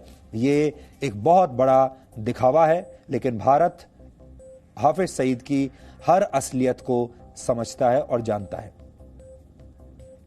अब हम भारत की सड़कों पर नजर आने वाले आतंकवाद की कुछ तस्वीरें आपको दिखाना चाहते हैं, लेकिन दुख की बात यह है कि ये आतंकवादी पाकिस्तान से नहीं आए, ये आतंकवादी कोई और नहीं बल्कि अपने ही देश के लोग हैं जो अपने पैसे और रसूख का आतंक दिखाकर आम लोगों को डराते हैं।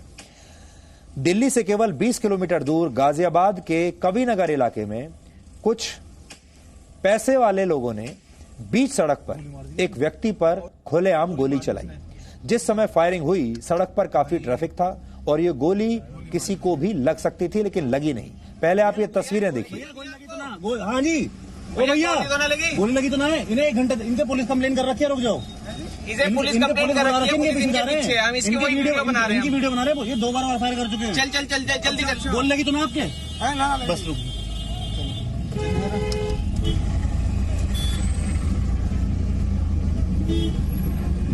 भाई ये पागल है क्या?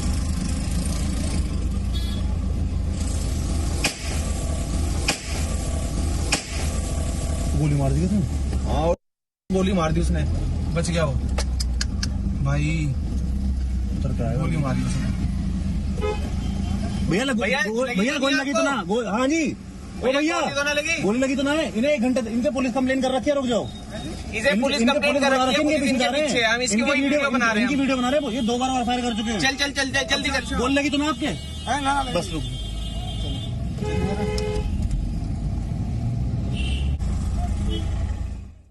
तो ये दिल्ली से ठीक 20 किलोमीटर दूर गाजियाबाद में सब हो रहा है। इस व्यक्ति की गलती सिर्फ इतनी थी कि इसकी मोटरसाइकिल उस BMW कार से टकरा गई थी जिसमें ये गोली चलाने वाले गुंडे सवार थे। जिस व्यक्ति पर गोली चलाने की कोशिश हुई उसके साथ उसकी पत्नी भी थी, लेकिन गुंडों ने किसी बात का कोई लिहाज नहीं किया। ये गोली इस व्यक्ति के कान के पास से गुजर गई और किसी तरह ये व्यक्ति जो था किस्मत वाला था कि इसकी जान बच गई। ये तमाम आरोपी जिस BMW कार में सवार थे वो गाजियाबाद के ही एड्रेस पर रजिस्टर्ड है और ये गाड़ी पिछले कुछ समय से 2 बार बेची गई और इस दौरान किसी तरह के नियमों का पालन नहीं किया गया। जिस व्यक्ति के नाम पर यह कार रजिस्टर्ड है उसे भी ये नहीं पता कि ये गाड़ी आखिर आरोपियों के पास कैसे पहुंची।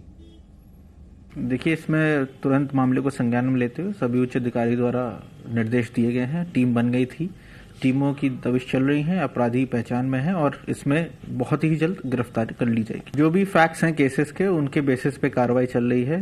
जो मामले इसमें उजागर होंगे, अगर गलत तरीके से गाड़ी बेची गई होगी तो उसके ऊपर भी कार्रवाई करी जाएगी। भारत की सड़कों पर इस तरह की गुंडागर्दी वैसे तो होती रहती है, आपने भी देखा होगा। आप चाहे किसी भी शहर में रहते हो, इस तरह के लोग आपको सड़कों पर अक्सर मिलते हैं। लेकिन ये गुंडागर्दी क्यों होती है और इसके लिए हमारा सिस्टम किसे जिम्मेदार मानेगा, इसे समझने के लिए आपको कुछ आंकड़े आज देखने चाहिए। भारत में गाड़ी चलाने वाले हर 10 में से 5 लोगों के पास ड्राइविंग लाइसेंस होता ही नहीं है। भारत में हर 10 में से 6 लोग ऐसे हैं जिन्होंने बिना ड्राइविंग टेस्ट के ही ड्राइविंग लाइसेंस ले लिया। नेशनल क्राइम रिकॉर्ड्स ब्यूरो के मुताबिक वर्ष 2019 में हिट एंड रन के मामलों में 47,000 से ज्यादा लोगों ने अपनी जान गंवा दी और यह आंकड़ा देश के ज्यादातर राज्यों में कोरोना से हुई मौतों के मुकाबले कई गुना ज्यादा है। अब आप सोचिए कि कोरोना वायरस ज्यादा खतरनाक है या सड़क पर चल रहे लोगों का ये गुस्सा ज्यादा खतरनाक है। रोड रेज और रैश ड्राइविंग के मामलों पर हमारे देश में ज्यादा बात नहीं होती और इसलिए इस विषय को लोग अहमियत नहीं देते। इसी का नतीजा है कि सड़कों पर खुलेआम गुंडागर्दी के ऐसे मामले आपको देखने को मिलते हैं। ये वीडियो किसी ने बना लिया था और ये वीडियो हम तक पहुंच गया और हमें लगा कि ये वीडियो आज हमें आपको दिखाना चाहिए ताकि आप सब लोग न सिर्फ जागरूक रहें बल्कि आपको बहुत सचेत रहने की भी जरूरत है। अब 3 मिनट का एक ब्रेक ले रहे हैं। इस ब्रेक के बाद हम आपको चीन के दुष्प्रचार वाले उस हथियार के बारे में बताएंगे जिसके शिकार दुनिया के बड़े बड़े अखबार और न्यूज चैनल हो गए। कुछ दिन पहले चीन के एक बड़े प्रोफेसर ने दावा किया था कि चीन की सेना ने लद्दाख में माइक्रोवेव हथियारों का इस्तेमाल किया है और इसकी वजह से भारत के सैनिकों को पीछे हटना पड़ा। लेकिन यह दावा बिल्कुल झूठ था और आज इस ब्रेक के बाद हम चीन की पोल एक बार फिर से खोलेंगे।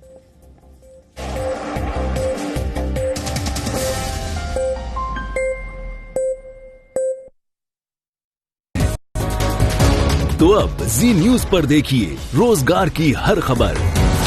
जी रोजगार समाचार, दिन भर जी न्यूज पर।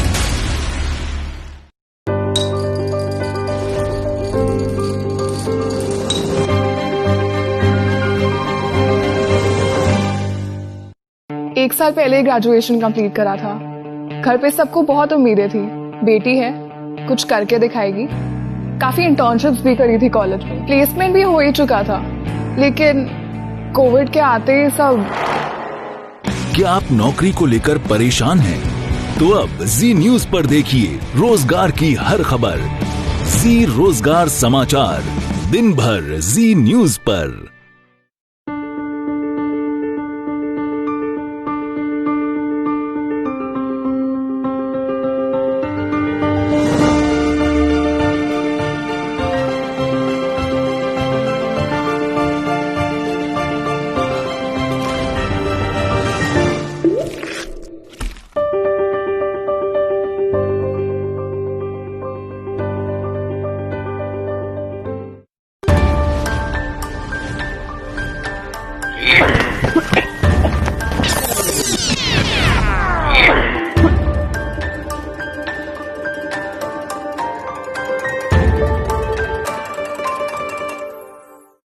एमबीए का रिजल्ट आया तो मेरे फैमिली मेंबर्स बहुत खुश थे।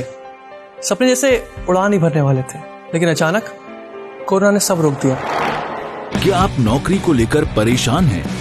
तो अब जी न्यूज पर देखिए रोजगार की हर खबर। जी रोजगार समाचार, दिन भर जी न्यूज पर। कोविड काल में क्या आप नौकरी को लेकर परेशान हैं? तो अब जी न्यूज पर देखिए रोजगार की हर खबर। जी रोजगार समाचार, दिन भर जी न्यूज पर।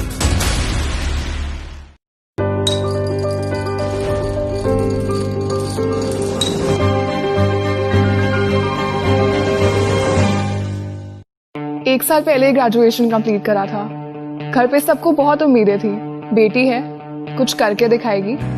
काफी इंटर्नशिप्स भी करी थी कॉलेज में, प्लेसमेंट भी हो ही चुका था, लेकिन कोविड के आते ही सब। क्या आप नौकरी को लेकर परेशान हैं? तो अब जी न्यूज पर देखिए रोजगार की हर खबर। जी रोजगार समाचार, दिन भर जी न्यूज पर।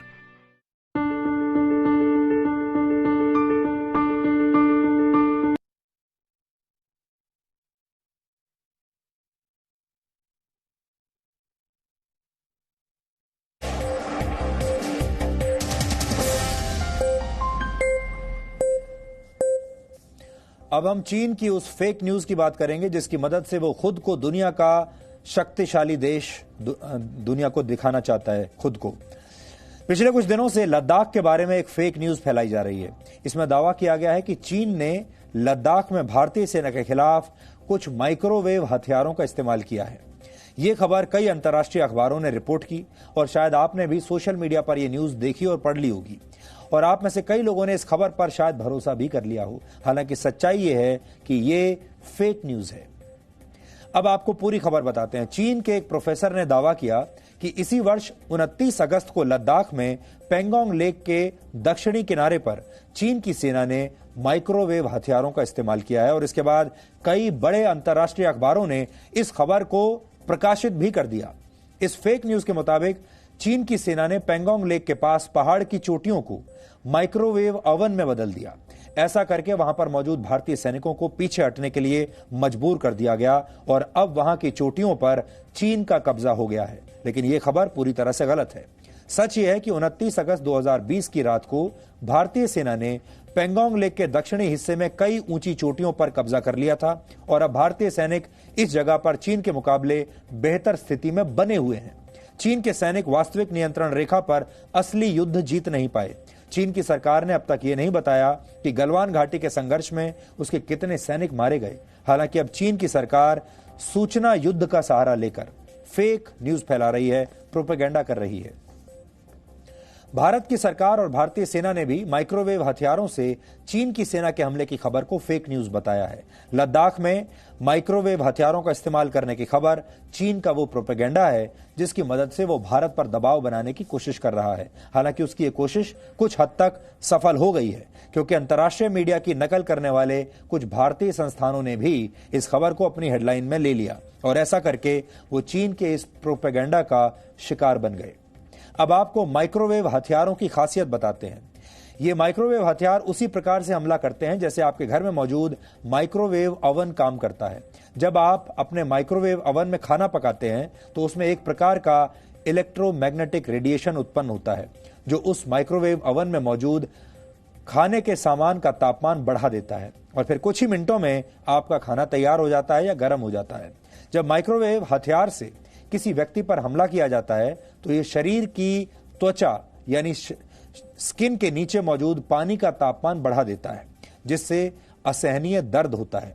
माइक्रोवेव ओवन में आपका खाना भी इसी प्रकार से तैयार होता है जिसमें किसी खाद्य पदार्थ की सतह बहुत ज्यादा गर्म नहीं होती लेकिन अंदर ज्यादा गर्मी होती है और जिस व्यक्ति पर इस माइक्रोवेव हथियार का इस्तेमाल किया जाता है उसके लिए उस दर्द को बर्दाश्त करना नामुमकिन होता है। अमेरिका ने ऐसे ही एक हथियार को अफगानिस्तान में भी इस्तेमाल किया था, तैनात किया था। वर्ष 2014 में चीन ने अपने माइक्रोवेव हथियार को दुनिया के सामने रखा था। हालांकि लद्दाख में ऐसे किसी माइक्रोवेव हथियार से भारत के सैनिकों पर हमला नहीं हुआ है। असली मोर्चों पर लड़ने के बदले चीन की सेना अब आभासी दुनिया में फेक न्यूज वाला युद्ध कर रही है ताकि दुनिया में उसे भी एक सुपर पावर माना जाए। दुष्प्रचार ही चीन का सबसे बड़ा हथियार है और इसके लिए चीन दूसरे देशों की जासूसी से लेकर चाइनीज कंपनियों द्वारा बनाए गए मोबाइल ऐप्स का इस्तेमाल करता है। अमेरिका की एक सुरक्षा विशेषज्ञ के मुताबिक टिकटॉक जैसे ऐप्स की मदद से चीन अपना प्रोपेगेंडा फैला सकता है। ये ऐप्स खास एल्गोरिथम्स और आर्टिफिशियल इंटेलिजेंस का इस्तेमाल करते हैं और चीन की कंपनियों के ये ऐप्स दावा करते हैं कि आपका निजी डेटा सुरक्षित यानी एनक्रिप्टेड है। हालांकि चीन की कंपनियां अपना पूरा डेटा चीन की सरकार के साथ शेयर करती हैं और चीन की सरकार इनका इस्तेमाल करके दूसरे देशों में भी इन ऐप्स की मदद से तेजी से अपने प्रोपेगेंडा को प्रमोट करते हैं। यानी ऐसे ऐप्स का इस्तेमाल करने वाले लोग भी चीन के दुष्प्रचार का हिस्सा बन सकते हैं अनजाने में। अब हम त्रासदी और युद्ध वाली आग का एक विश्लेषण करेंगे। कहते हैं समय वो आग है जिसमें हम जीवन भर जलते हैं, लेकिन अगर समय इतना खराब आ जाए कि आपको अपने ही घर को आग लगाना पड़े तो सोचिए आप पर क्या बीतेगी।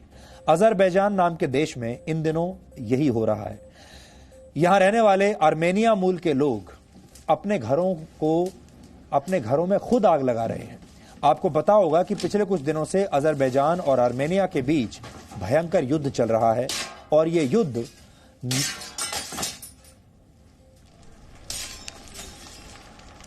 युद्ध नागोर्नो कराबाख इलाके को लेकर लड़ा जा रहा है। अंतर्राष्ट्रीय तौर पर यह इलाका अजरबैजान के हिस्से में आता है, लेकिन यहां आर्मेनियाई मूल के लोगों की संख्या ज्यादा है जो मूल रूप से ईसाई हैं, क्रिश्चियन हैं। इसलिए आर्मेनिया भी इस इलाके पर अपना दावा करता है। लेकिन अब दोनों देशों के बीच समझौता हो गया है और इस समझौते के मुताबिक ये इलाका अब अजरबैजान को सौंप दिया जाएगा और यहां रहने वाले आर्मेनिया के लोगों को यह इलाका खाली करना पड़ेगा और उन्हें आर्मेनिया की राजधानी येरेवन में अब बसाया जाएगा। इसलिए यहां रहने वाले आर्मेनिया मूल के लोग यहां जाने से, इस जगह को छोड़ने से पहले अपने घरों में आग लगा रहे हैं। इनका कहना है कि वो नहीं चाहते कि उनके जाने के बाद उस देश के लोग इनके मकानों पर कब्जा कर लें और उनमें रहें जिस देश के साथ ये लोग जीवन भर संघर्ष करते रहे हैं। आर्मेनिया और अजरबैजान के बीच ये समझौता रशिया ने करवाया है और इस इलाके को खाली करने की प्रक्रिया भी रशिया की सेना की निगरानी में हो रही है। अजरबैजान के पास तेल और सोने का बहुत बड़ा भंडार है और यहां रहने वाले आर्मेनियाई लोगों का कहना है कि सोने और तेल के लालच में दुनिया इन लोगों के साथ न्याय करना भूल गई और अन्याय कर रही है। Это уже наш дом. Я из-за этого вернусь. А так я не смогу больше с вами разговаривать. Конечно, здесь в Карабахе, где мы должны жить? Наша земля это, где мы должны жить? Все, хватит. Дом моего друга. А почему подожгли? А кому оставьте? Кому оставьте? Вы можете нам сказать, кому оставьте? Подожгли, потому что завтра... Не завтра, сегодня уже. Уже сегодня да. Придут азербайджанцы? Да, конечно. लेकिन दुनिया में यह पहली बार नहीं हो रहा जब विस्थापन की मार झेल रहे लोगों के घरों को इस तरह आग लगाई जा रही है। विभाजन से पहले और विभाजन के दौरान जब पाकिस्तान में रहने वाले हिंदुओं और सिखों को अपने घर छोड़कर भारत लौटना पड़ा था, तब पाकिस्तान में लोगों ने इनके घरों को ऐसे ही आग लगाई थी। ये भी त्रासदी वाली आग थी। यानी त्रासदी और आग का बड़ा पुराना रिश्ता रहा है। 1980 के दशक में कश्मीर में जब आतंकवाद शुरुआती दौर में था, तब भी यही आग आतंकवाद के केंद्र में थी। उस समय आतंकवादी कश्मीर में झीलों और नदियों पर बने लकड़ी के पुलों को आग लगा दिया करते थे। ये पुल संपर्क साधने के अलावा कश्मीर की सुंदरता की भी पहचान थे, लेकिन आतंकवादियों ने कश्मीर को अस्थिर करने के लिए इन्हें भी जलाना शुरू कर दिया था। वर्ष 1990 में कश्मीर ने एक बार फिर इसी त्रासदी वाली आग को करीब से देखा। उस समय चौराहों और मस्जिदों में लगे लाउडस्पीकर से कश्मीरी पंडितों को 3 विकल्प दिए जाते थे। उनसे कहा जाता था कि या तो वो इस्लाम कबूल कर लें, या कश्मीर छोड़ दें, या फिर मरने के लिए तैयार रहें। इसके बाद कश्मीरी पंडितों के घरों पर हमले किए जाते थे और इसमें सैकड़ों लोगों की जान चली गई थी और सैकड़ों कश्मीरी पंडितों के घरों को ऐसे ही आग लगा दी गई थी। आग त्रासदी ही नहीं, युद्ध के भी केंद्र में रही है। फ्रांस के सम्राट नेपोलियन बोनापार्ट ने 18वीं सदी की शुरुआत तक 60 से ज्यादा युद्ध लड़े और यूरोप को बहुत नुकसान पहुंचाया। फ्रांस वापस आने से पहले नेपोलियन ने उत्तरी इटली, ऑस्ट्रिया और वेनिस सबको जीत लिया, लेकिन इस युद्ध के दौरान वो उन इलाकों को लगातार आग लगाते हुए आगे बढ़ते चले गए जिन्हें उसने जीत लिया था। ऐसा करते हुए जब वो काफी आगे निकल गया, तब ऐसा समय भी आया जब उसके और उसकी सेना के पास पहनने के लिए कपड़े और दूसरा सामान नहीं बचा था और धीरे धीरे उसकी सेना कमजोर पड़ने लगी। विडंबना यह है कि मनुष्य ने जब आग की खोज की, तब से आज तक हम उसे अलग अलग रूप में देख रहे हैं। आग त्रासदी के पीछे भी है, युद्ध के पीछे भी है, हमारे अस्तित्व के लिए भी जरूरी है और हिंदू धर्म में कहा जाता है कि आग यानी अग्नि सब कुछ पवित्र कर देती है। इसलिए हिंदू रीति रिवाजों में किसी के मरने के बाद उसका अंतिम संस्कार भी मुखाग्नि देकर ही किया जाता है। भारतीय मान्यताओं में शुद्धिकरण के लिए जब हवन किए जाते हैं, तब भी अग्नि ही इस शुद्धिकरण के केंद्र में होती है। रावण का वध करने के बाद जब भगवान राम और सीता अयोध्या वापस लौटे, तब सीता को भी अग्नि परीक्षा से ही गुजरना पड़ा। यानी अग्नि जीवन के केंद्र में है। चाहे आप भारत की बात कर लीजिए, दूसरे देशों की बात कर लीजिए, और मौका चाहे कोई भी हो, अग्नि हमेशा जीवन के केंद्र में रहती है। चाहे वो युद्ध हो, चाहे वो आतंकवाद हो, चाहे वो परंपराएं हो, चाहे वो संस्कार हो। और अब आज का सवाल, जो आपके बच्चों को स्कूल प्रोजेक्ट में भी मदद कर सकता है। आज आपको यह बताना है कि किस भारतीय वीरांगना के बचपन का नाम मणिकर्णिका का था। आप सब लोग मिलकर इस पर रिसर्च कीजिए और ब्रेक के बाद हम आपको इस सवाल का सही जवाब बताएंगे।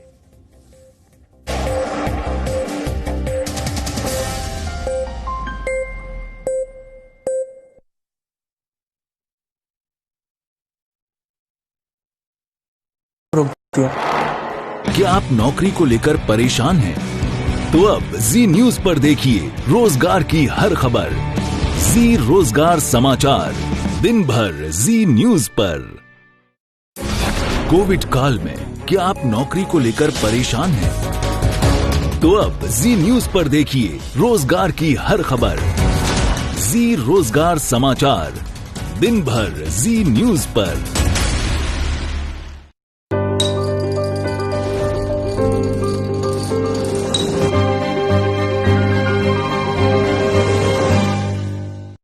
एक साल पहले ग्रेजुएशन कंप्लीट करा था।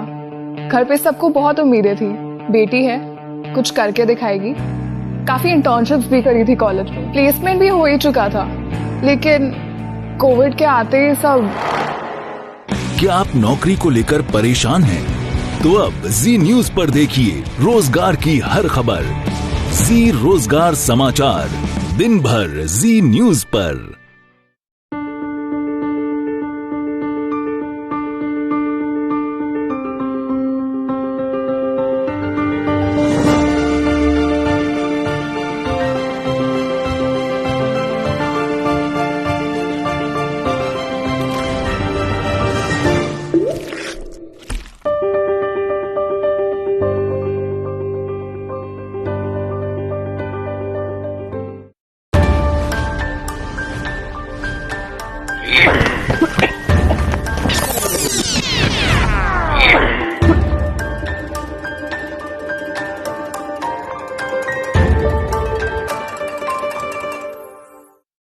MBA का रिजल्ट आया तो मेरे फैमिली मेंबर्स बहुत खुश थे। सपने जैसे उड़ान ही भरने वाले थे, लेकिन अचानक कोरोना ने सब रोक दिया। क्या आप नौकरी को लेकर परेशान हैं? तो अब जी न्यूज पर देखिए रोजगार की हर खबर। जी रोजगार समाचार, दिन भर जी न्यूज पर। कोविड काल में क्या आप नौकरी को लेकर परेशान हैं? तो अब जी न्यूज पर देखिए रोजगार की हर खबर। जी रोजगार समाचार, दिन भर जी न्यूज पर।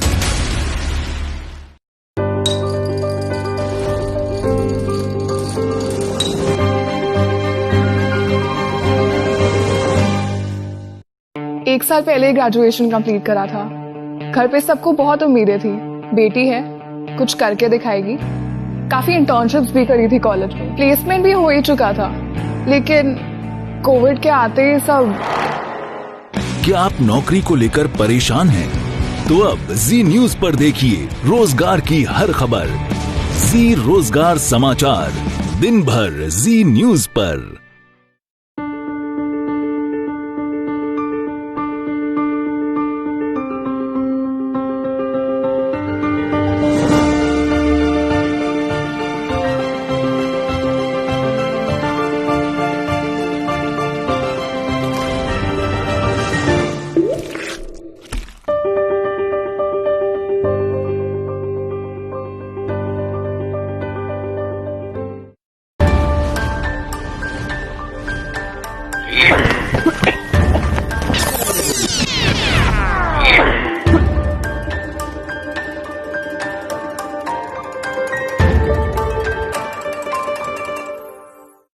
MBA का रिजल्ट आया तो मेरे फैमिली मेंबर्स बहुत खुश थे। सपने जैसे उड़ान ही भरने वाले थे, लेकिन अचानक कोरोना ने सब रोक दिया। क्या आप नौकरी को लेकर परेशान हैं? तो अब जी न्यूज पर देखिए रोजगार की हर खबर। जी रोजगार समाचार, दिन भर जी न्यूज पर। कोविड काल में क्या आप नौकरी को लेकर परेशान हैं? तो अब जी न्यूज पर देखिए रोजगार की हर खबर। जी रोजगार समाचार, दिन भर जी न्यूज पर।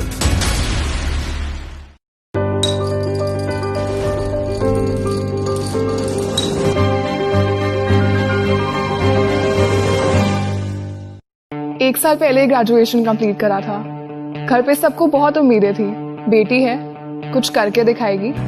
काफी इंटर्नशिप्स भी करी थी कॉलेज में, प्लेसमेंट भी हो ही चुका था, लेकिन कोविड के आते ही सब।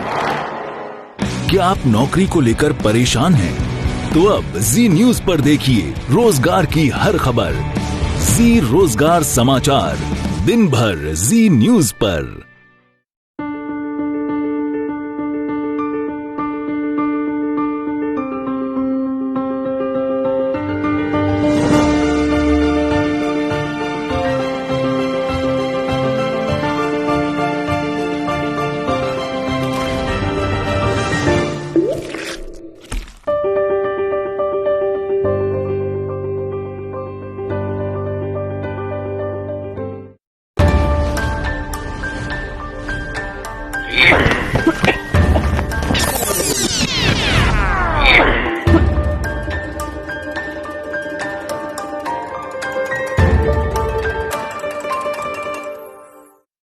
MBA का रिजल्ट आया तो मेरे फैमिली मेंबर्स बहुत खुश थे।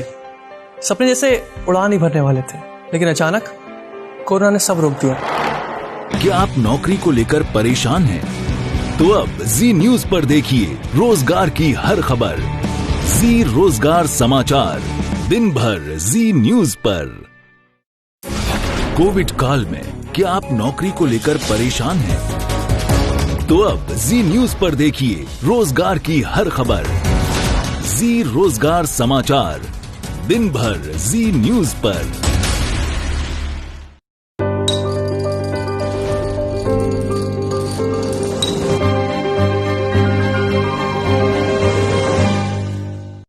एक साल पहले ग्रेजुएशन कंप्लीट करा था। घर पे सबको बहुत उम्मीदें थी, बेटी है, कुछ करके दिखाएगी।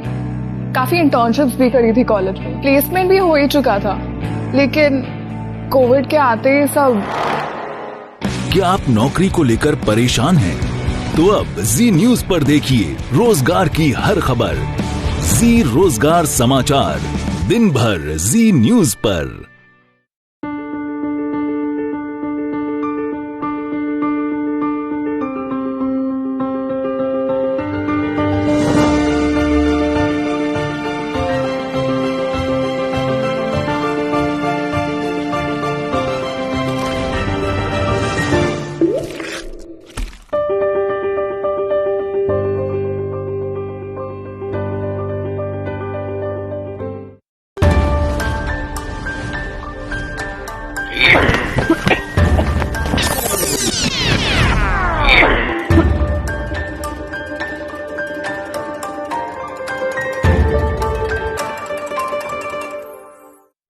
एमबीए का रिजल्ट आया तो मेरे फैमिली मेंबर्स बहुत खुश थे।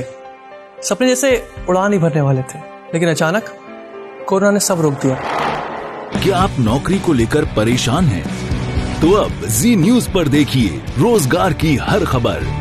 जी रोजगार समाचार, दिन भर जी न्यूज पर। कोविड काल में क्या आप नौकरी को लेकर परेशान हैं? तो अब जी न्यूज पर देखिए रोजगार की हर खबर। जी रोजगार समाचार, दिन भर जी न्यूज पर।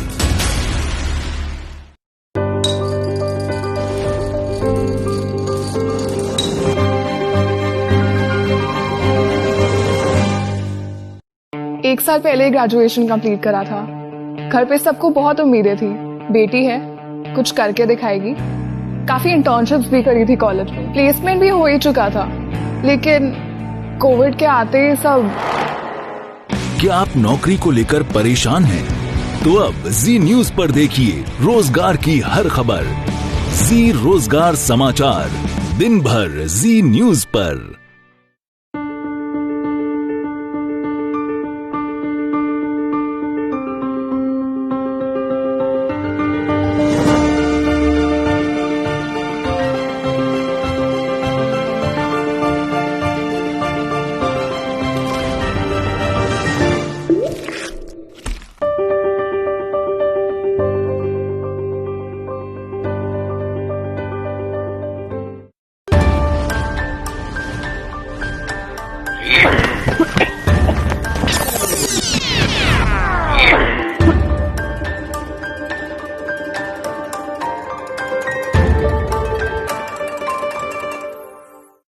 एमबीए का रिजल्ट आया तो मेरे फैमिली मेंबर्स बहुत खुश थे। सपने जैसे उड़ान ही भरने वाले थे, लेकिन अचानक कोरोना ने सब रोक दिया। क्या आप नौकरी को लेकर परेशान हैं? तो अब जी न्यूज पर देखिए रोजगार की हर खबर। जी रोजगार समाचार, दिन भर जी न्यूज पर। कोविड काल में क्या आप नौकरी को लेकर परेशान हैं? तो अब जी न्यूज पर देखिए रोजगार की हर खबर। जी रोजगार समाचार, दिन भर जी न्यूज पर।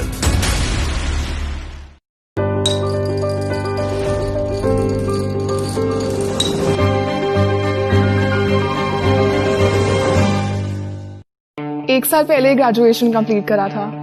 घर पे सबको बहुत उम्मीदें थी, बेटी है, कुछ करके दिखाएगी। काफी इंटर्नशिप्स भी करी थी कॉलेज में, प्लेसमेंट भी हो ही चुका था, लेकिन कोविड के आते सब। क्या आप नौकरी को लेकर परेशान हैं?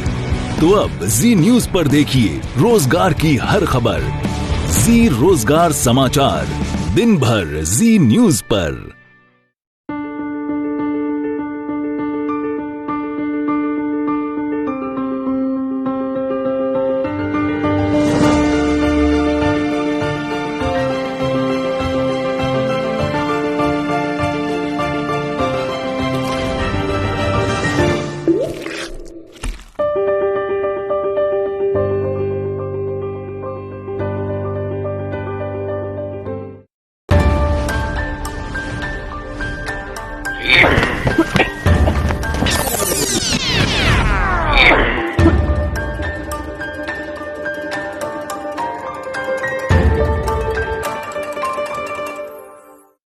एमबीए का रिजल्ट आया तो मेरे फैमिली मेंबर्स बहुत खुश थे।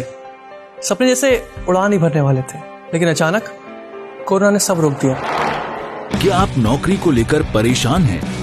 तो अब जी न्यूज पर देखिए रोजगार की हर खबर। जी रोजगार समाचार, दिन भर जी न्यूज पर। कोविड काल में क्या आप नौकरी को लेकर परेशान हैं? तो अब जी न्यूज पर देखिए रोजगार की हर खबर। जी रोजगार समाचार, दिन भर जी न्यूज पर।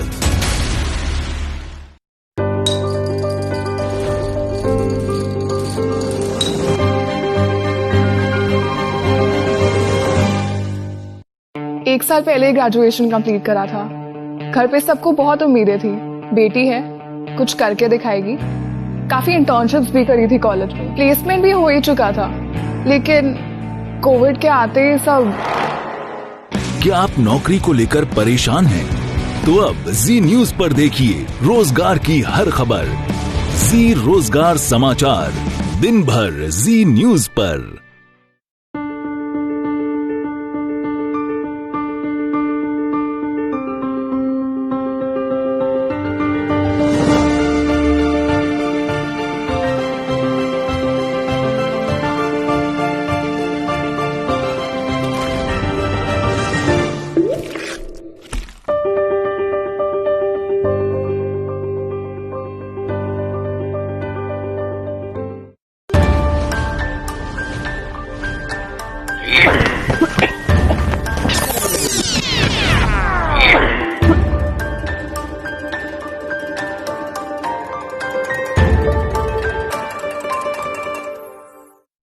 एमबीए का रिजल्ट आया तो मेरे फैमिली मेंबर्स बहुत खुश थे। सपने जैसे उड़ान ही भरने वाले थे, लेकिन अचानक कोरोना ने सब रोक दिया। क्या आप नौकरी को लेकर परेशान हैं? तो अब जी न्यूज पर देखिए रोजगार की हर खबर। जी रोजगार समाचार, दिन भर जी न्यूज पर। कोविड काल में क्या आप नौकरी को लेकर परेशान हैं? तो अब जी न्यूज पर देखिए रोजगार की हर खबर। जी रोजगार समाचार, दिन भर जी न्यूज पर।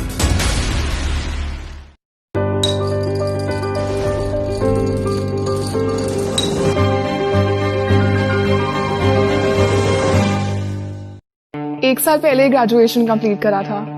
घर पे सबको बहुत उम्मीदें थी, बेटी है, कुछ करके दिखाएगी। काफी इंटर्नशिप्स भी करी थी कॉलेज में, प्लेसमेंट भी हो ही चुका था, लेकिन कोविड के आते ही सब। क्या आप नौकरी को लेकर परेशान हैं? तो अब जी न्यूज पर देखिए रोजगार की हर खबर। जी रोजगार समाचार, दिन भर जी न्यूज पर।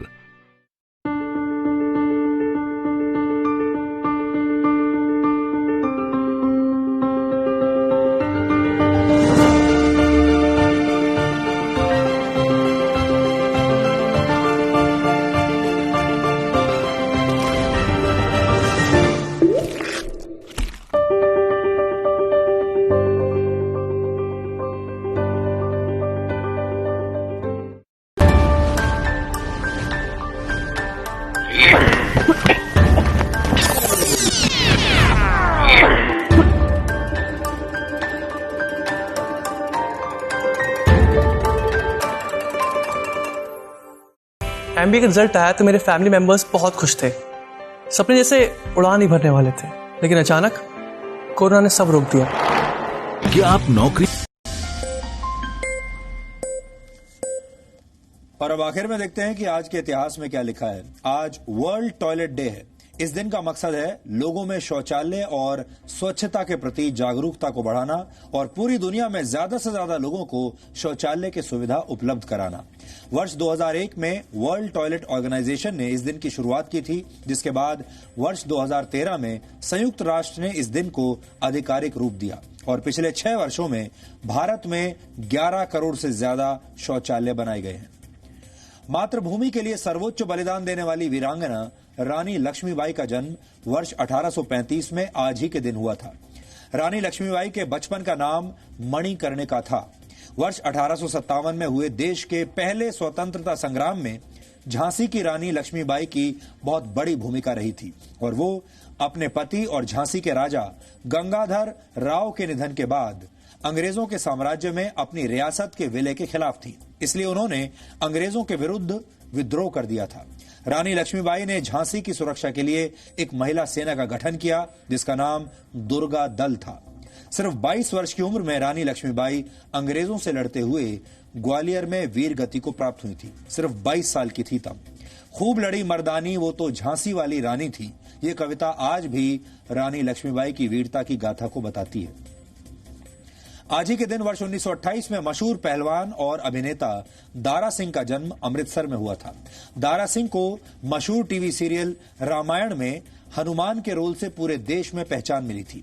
हालांकि इससे पहले उन्होंने वर्ष 1976 में रिलीज हुई एक और फिल्म बजरंगबली में भी हनुमान का किरदार निभाया था।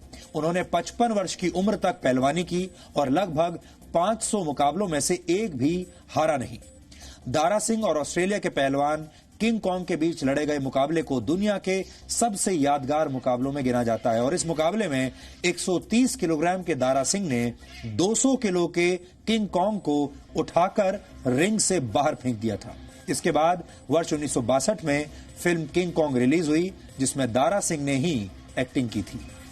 और वर्ष 1917 में आज ही के दिन भारत की पहली महिला प्रधानमंत्री इंदिरा गांधी का जन्म इलाहाबाद में हुआ था। वो देश के पहले प्रधानमंत्री जवाहरलाल नेहरू की पुत्री थी। प्रधानमंत्री के तौर पर इंदिरा गांधी का करीब 16 वर्षों का कार्यकाल उनके पिता जवाहरलाल नेहरू के बाद भारत का दूसरा सबसे बड़ा, सबसे लंबा कार्यकाल था। इंदिरा गांधी को एक सख्त और असरदार प्रशासक के रूप में याद किया जाता है और उनके कार्यकाल में देश के 14 बैंकों का राष्ट्रीयकरण हुआ था। वर्ष 1971 में जब पाकिस्तान के साथ युद्ध हुआ और पाकिस्तान से अलग बांग्लादेश एक नया देश बना, तब इंदिरा गांधी ही देश की प्रधानमंत्री थी। और फिर वर्ष 1975 में देश में इमरजेंसी लगाने का फैसला भी उन्हीं का था और वर्ष 1984 में उनके ही अंगरक्षकों ने उनकी हत्या कर दी थी। तो डीएनए में आज इतना ही। अब आपसे हमारी मुलाकात होगी कल रात 9 बजे। तब तक आप खुश रहिए, सुरक्षित रहिए, स्वस्थ रहिए। और आज इंटरनेशनल मेंस डे है, इसलिए अगर आपके आसपास कोई भी ऐसा पुरुष है जिसने आपके लिए, आपके परिवार के लिए या समाज के लिए कुछ भी अच्छा काम किया है या कोई त्याग किया है, तो उसे धन्यवाद देना मत भूलिए। नमस्कार।